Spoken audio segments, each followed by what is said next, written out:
Halo guys, balik lagi di channel gue Henry GV. Kali ini kita akan lanjut trading kripto lagi di aplikasi Binance. Nah, di sini seperti biasa, gue kan sebelumnya udah di XRP ya. Kita cari market lagi yang baru lagi, yang agak lebih mendingan lah ya, lebih bagus. Dan gue udah ada di 1000 PP USDT yang menurut gue ini marketnya lagi uptrend ya. Jadi gue akan ikutin arahnya aja, nggak mau ngelawan market untuk saat ini. Kita open posisi buy dulu. Leverage-nya 20, di sini sekitar 14 aja.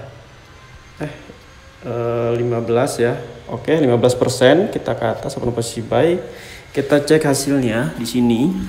Kalian lihat sendiri ini masih minus sebesar 0,61 persen ya, belum ada nih PNL-nya belum nongol. Jadi alasan kenapa gua open posisi di time frame 1 jam. Yang pertama ini marketnya lagi naik, kalau kalian lihat sendiri nih supportnya nggak saling menembus, resistennya pun saling menembus tuh ya, ini uptrend.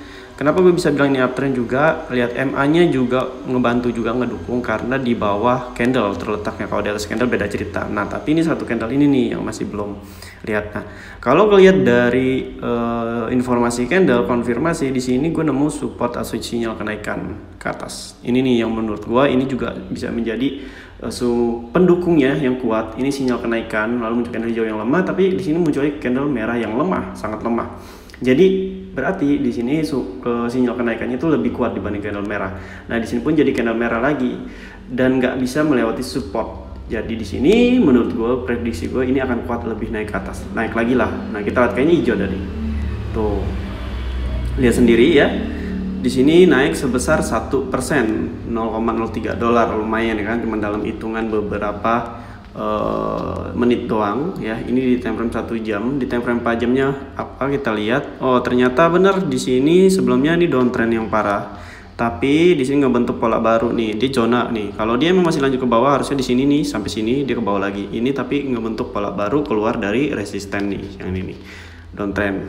Dan ini ngebentuk pola gunung. Jadi setiap dia ke bawah ke atas menyentuh supportnya ini nih sejajar ke atas. Nah, ini nih yang berbahaya guys ya. Ini udah bisa dibilang hampir harga tertingginya tapi belum benar-benar di harga tertingginya. Kecuali kalau dia udah menyentuh resisten sebelahnya itu udah close aja. Tapi di sini kalau gue lihat marketnya ini masih naik nih. Karena ini candle hijaunya lebih banyak informasi ke atas dibandingkan ke bawah. Lihat tuh. Dan candle merahnya ini yang muncul juga sumbunya lebih panjang di bawah, itu pelemahan. Jadi ini merahnya masih lemah. Dan candle merah ini kalau nggak jadi candle hijau, harusnya jadi candle hijau, dia bakal jadi candle merah pelemahan. Tapi ingat, setelahnya bakal muncul candle hijau, tetap masih muncul candle hijau. Itu prediksi gue ke depannya di time frame 4 jamnya. Nah di satu harinya gimana? Kita cek di satu harinya ini. Ntar dulu, wah agak sedikit lemot nih ya. Bentar ya guys ya. Jadi di satu harinya ini, nah di satu hari, oke. Ini tapi sama ini tadi, nah kita lihat. Oke, di satu harinya ini lebih condong kenaikan ya, uptrend karena di sini juga ada sinyal bagus nih, sinyal kenaikan. Support sempurna, candle hijaunya semuanya lebih panjang di atas dibandingkan di bawah, dua candle hijau yang kuat, informasi kenaikan. Dan ini belum menyentuh resistennya, tapi hati-hati yang kalau kalian ini mau main sampai satu hari. Pantau ya, kalau dia sampai menyentuh resisten close aja langsung karena takutnya nanti dia berbalik ke bawah seperti ini ya, jadi ke bawah. Dan gua di sini lebih akan main di time frame 1 jam atau 4 jam tuh, lihat ya. Nah, jadi tadi kepengen sih gua candle hijaunya ini harusnya sih informasi kuat ke atas ya.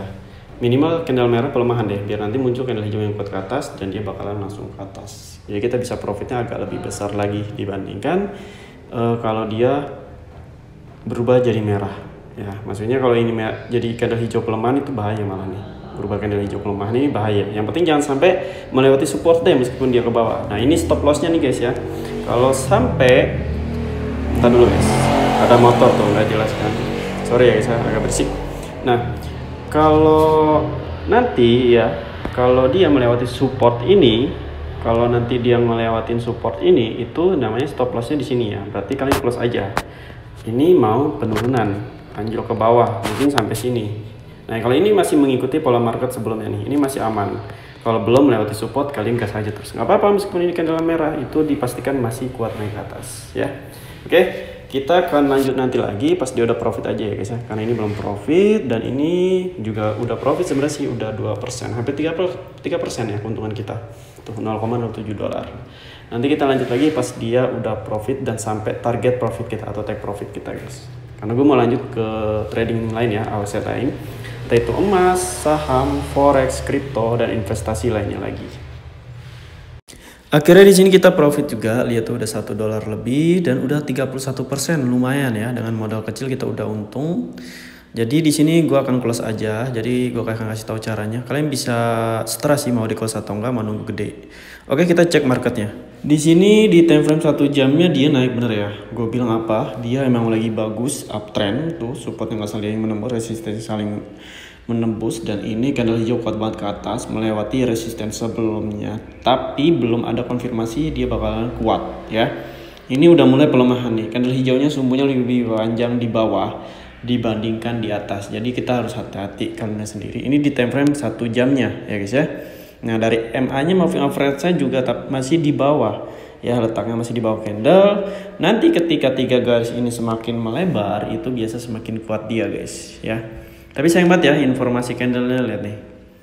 Ini pelemahan, 3 candle pelemahan. Kenapa gue bilang pelemahan? Sumbunya lebih panjang di bawah dibandingkan di atas ya.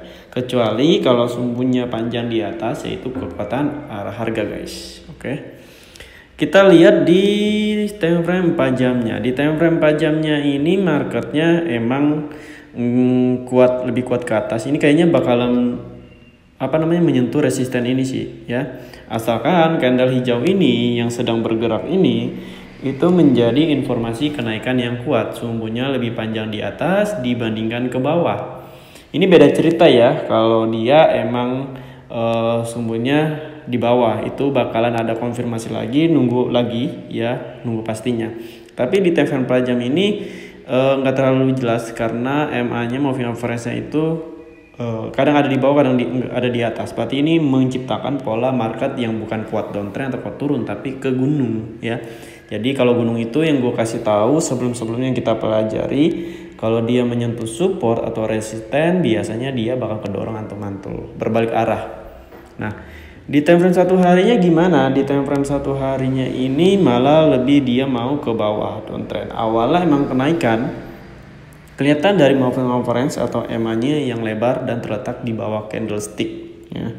Tapi sayangnya di sini di akhir itu sepertinya moving average-nya atau MA-nya sudah mulai berubah haluan, dia udah mau pindah di atas, yang menandakan bisa jadi ini, tapi belum pasti, bisa jadi ini market bakalan ke bawah ya. Ini prediksi karena belum ada juga sinyal-sinyalnya atau resisten support yang menguatkan dia, entah itu penurunan atau kenaikan. Makanya gue nggak lama-lama trading di 1000 PP USDT ya, nggak sampai 1 hari ya. Paling tadi berapa tuh hitungannya, kalian bisa lihat jamnya deh, nanti gue kasih tau deh di judul, entah itu berapa menit atau berapa jam ya, nggak sampai, kayaknya lama. Pokoknya tuh di time frame 1 jam 4 jamnya juga cocok sih. Tapi gue lebih nyaman main di time frame 1 jam dibandingkan gue main di time frame yang lebih besar lagi. Karena kalau minus itu lebih besar, modalnya harus gede lagi. Ibaratnya biar nggak kena margin call lah ya, biar ada dana cadangan. Karena gue juga modal kecil. Jadi kalian yang sering ngelihat orang trading modal gede, yang nggak usah yang nggak usah dibawa ke hati ya. Karena trading dengan modal kecil kayak gue pun, kita udah untung, udah bisa profit juga, konsisten, itu udah bagus, lumayan kan. Jajan-jajannya 1 juta sebulan tuh lumayan menurut gue dengan modal kecil dan minimal ya. Oke, mungkin cukup sampai sini. Jadi kalau kalian yang mau belajar trading kripto, saham, forex, bisa cek di playlist YouTube gua, atau bisa bisa masuk ke grup dan DM gue, nanti gue masukin ke grup gratis. Di situ juga ada materi yang bisa kalian pelajari ya, dari mau trading forex, saham, kripto, dan lain-lain. Oke, terima kasih yang udah nontonin video gua. Sampai jumpa lagi di next video.